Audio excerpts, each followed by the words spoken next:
Hello children, I welcome you to the first geography class of the session 2021-2022. Today we shall be commencing the first chapter, that is resources. So, what is a resource? Everything available in the environment which can satisfy human needs is a resource. Everything available in the environment which can satisfy human needs is a resource. Resources are further classified as natural resources, human resources, human-made or man-made resources. Natural resources. Resources which can be used by us without much processing. Example, air. It can be used without much processing. Water.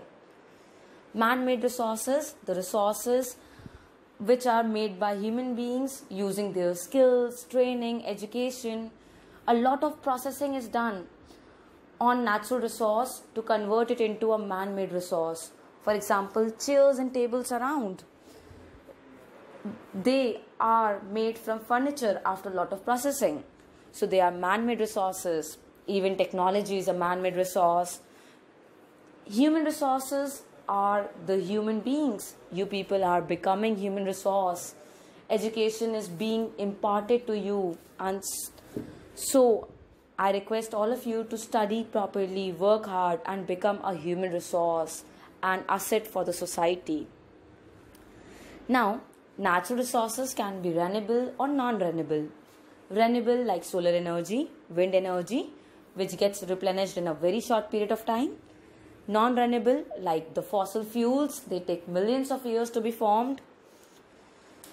Now, non-renewable resources are also recyclable or non-recyclable. Recyclable like metals. Metals can be recycled. For example, a bangle. Yes, it is made from metal. Now, gold can be remelted and something else can be formed.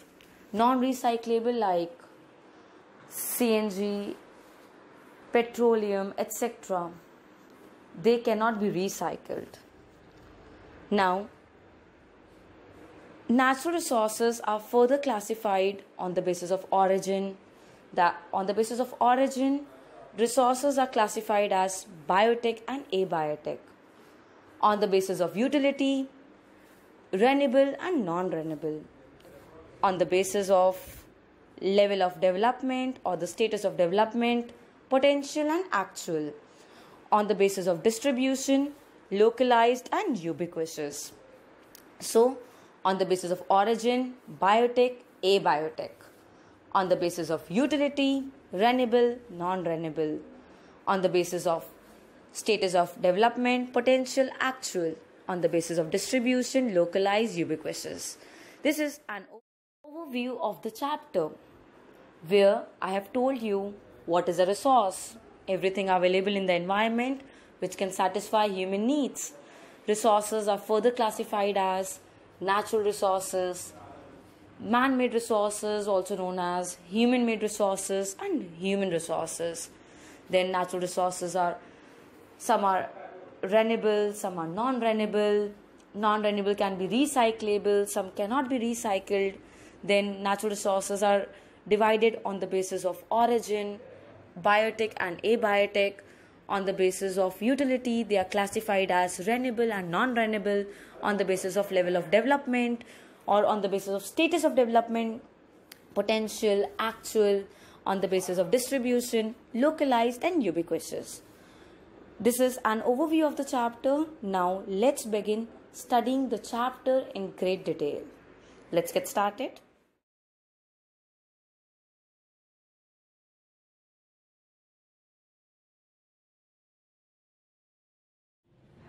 Resources are classified on the basis of origin, on the basis of development, on the basis of renewability, on the basis of distribution. First, let's see how the resources are classified on the basis of origin.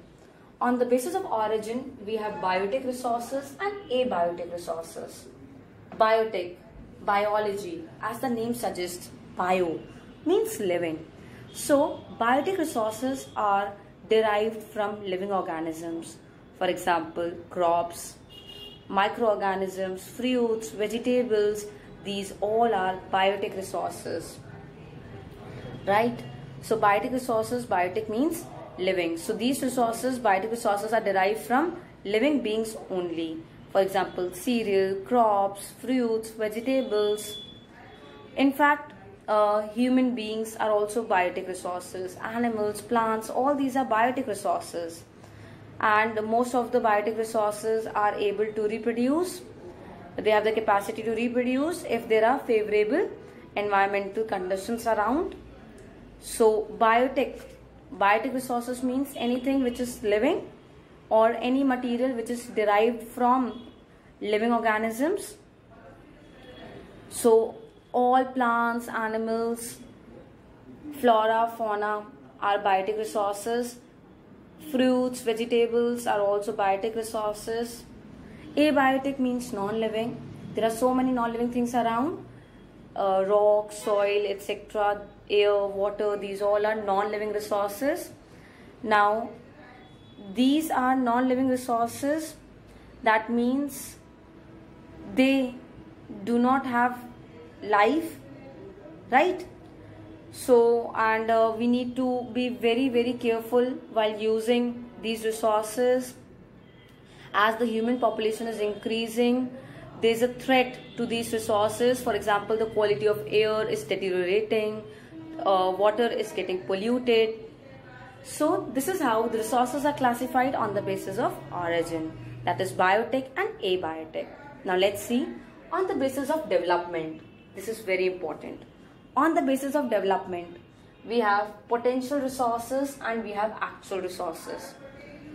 Potential resources are found in a specific region. Again, potential resources are found in a specific region, but in that region, we are not utilizing that resource properly. For example, potential resource, if I talk of, I can give you example of wind energy. Wind energy is in abundance in Gujarat. Solar energy is in abundance in Rajasthan, but for now we are not utilizing it properly. That is a potential resource. So potential resources are basically those resources which which are found in a specific region, but we are not utilizing those resources properly for now.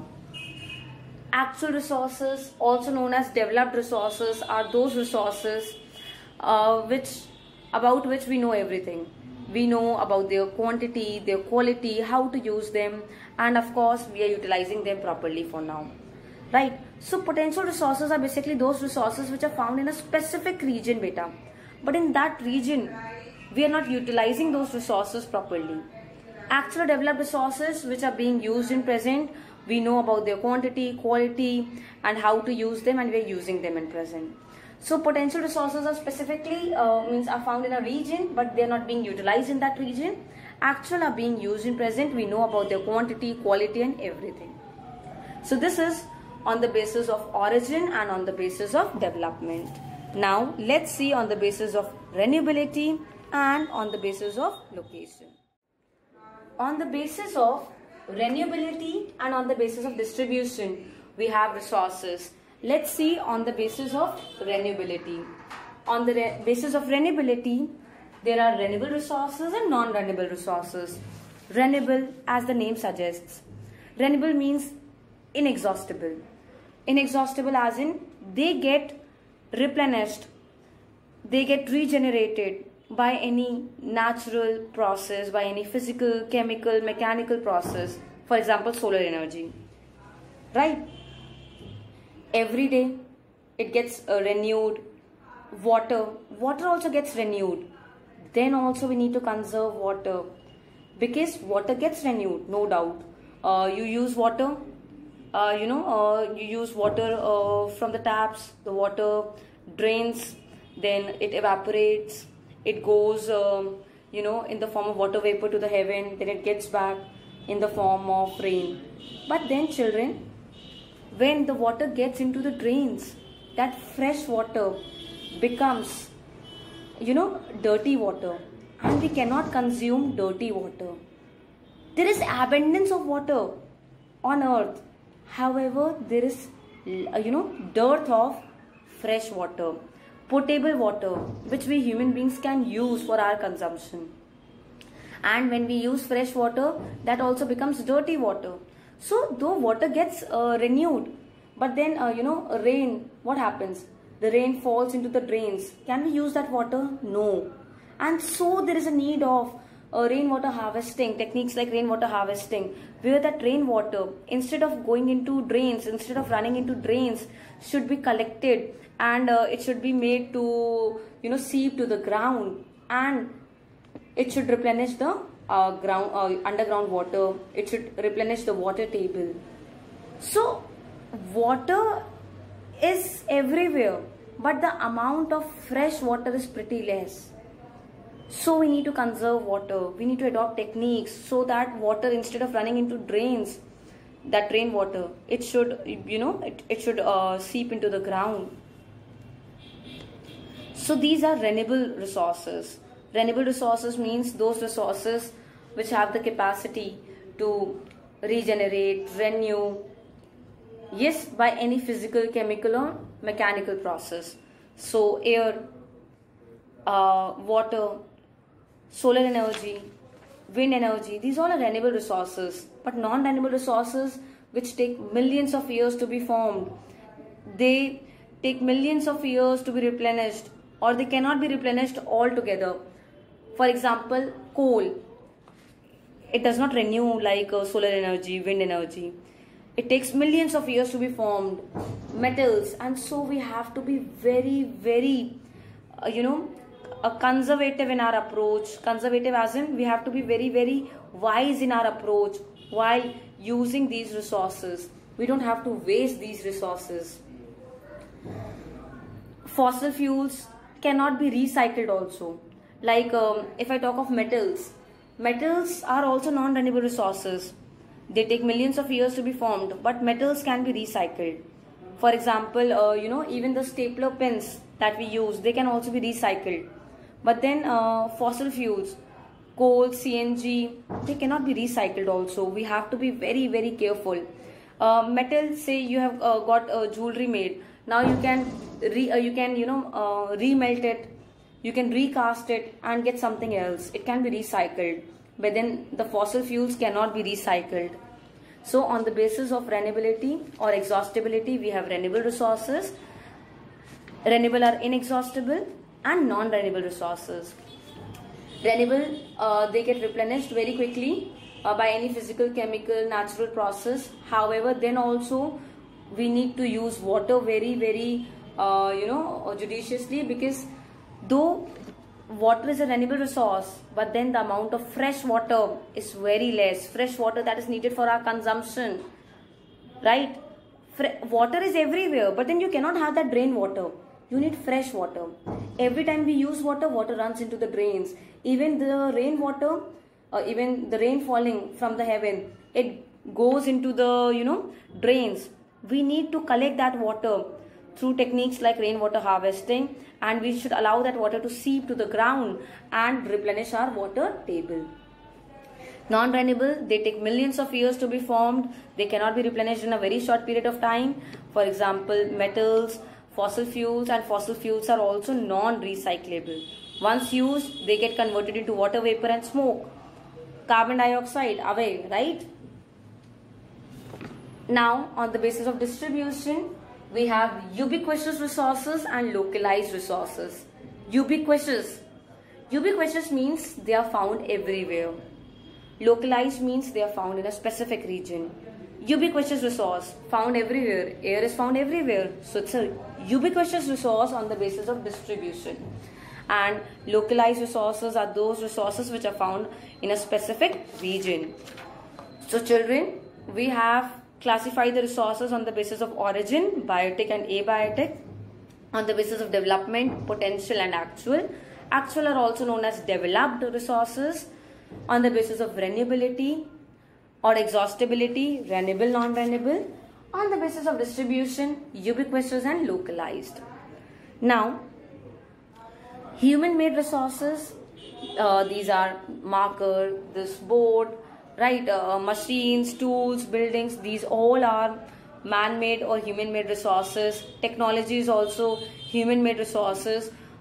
Man uses the natural resources, then uses his own skills, technology, his brain, and then converts those natural resources, processes those natural resources and converts them into man-made resources using his intelligence, skills, training. These are man-made resources or human-made resources. All these you see around because man has processed, say this chair, okay, the tables around. Man has processed wood, used machines, brain, and processed it, and then this chair and table has been formed. So it's a human made or man made resource because man has used his skills, he has processed those natural resources and made them to satisfy our needs. So it's a human made or man made resource. Natural resources are those resources which we can use without much processing. But if a lot of processing is done on a human resource, on a means lot of processing is done on a natural resource, then it becomes human made or man made resource. So natural resources are those resources which can be used from the environment, which are derived from the environment, which can be used without much processing. Air we breathe in. Because of pollution, we need to purify air, but then that's okay. Still, it's a natural resource only. We are not doing much processing. But then if I talk of chairs and tables, lot of processing is needed. So they are man-made or human-made resources. Now, you people are also becoming resource. You people are being given education, health, training. The schools are off because you people are the tomorrow of the nation. You people are the assets of the society. You people will become human resource. A child becomes a human resource when she is given knowledge, skills, education, training, etc. And human resource is the most important resource. If there are no humans, then all these natural resources would not be used. They would be of no use, right? Man uses skills, intelligence, and processes all the natural resources, convert them into man-made resources. So the most important resource is human resource. Because without humans, all these resources will remain idle. It is man who uses these resources, who processes these resources. You people are the most important ones. And through education, skills, training and good health only, you can become human resource. Now, as I discussed that there are certain resources which are in limited quantity and they take millions of years to be formed. Water, even though it is not a non-renewable resource, water is a renewable resource only, then also we need to conserve because the amount of fresh water is very less. So there is need of using the resources judiciously. Yes, carefully. This is called conservation of resources. Why is there need of conservation? There is need of conservation because human population is growing rapidly. The resources are limited, right? The population is increasing at an alarming rate. We are demanding more of land. There is no land around, so we are cutting down forests. By cutting down forests, we are reducing oxygen for our own cells.